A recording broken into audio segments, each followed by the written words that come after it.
বিসমিল্লাহির রহমানির রহিম। দুনিয়া ও আখিরাতের কল্যাণ কামনা এবং উভয় জগতের অনিষ্ট থেকে পানাহ চাওয়ার জন্য রাসূলুল্লাহ সাল্লাল্লাহু আলাইহি ওয়াসাল্লাম যে দোয়া শিখিয়েছেন, হযরত মুহাম্মদ ইবনে হাতিম মুআদ্দিব রহমাতুল্লাহ আলাইহি হযরত আবু উমামা রাদিয়াল্লাহু তাআলা আনহু থেকে বর্ণনা করেন, তিনি বলেন, একদিন রাসূলুল্লাহ সাল্লাল্লাহু আলাইহি ওয়াসাল্লাম এত বেশি দোয়া করলেন যে আমরা এর কিছু স্মরণ রাখতে পারলাম না। আমরা বললাম, ইয়া রাসূলুল্লাহ, আপনি তো অনেক দোয়া করেছেন, কিন্তু আমরা তো তার কিছুই স্মরণ রাখতে পারলাম না। তিনি বললেন, একটি দোয়া তোমাদেরকে বলবো কি, যা এই সব কিছু সমন্বিত করে নিবে?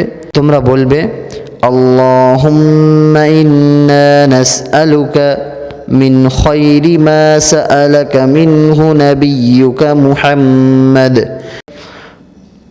ونعوذ بك من شر ما استعاذ بك منه نبيك محمد وأنت المستعان وعليك البلاغ ولا حول ولا قوة إلا بالله। অর্থাৎ, হে আল্লাহ, আমি তোমার কাছে সেই সব কল্যাণ প্রার্থনা করি যেসব কল্যাণের প্রার্থনা তোমার কাছে তোমার নবী মুহাম্মদ সাল্লাল্লাহু আলাইহি ওয়াসাল্লাম করেছেন, আর সেসব অনিষ্ট থেকে পানাহ চাই যেসব অকল্যাণ থেকে তোমার নবী মুহাম্মদ সাল্লাল্লাহু আলাইহি ওয়াসাল্লাম পানাহ চেয়েছেন।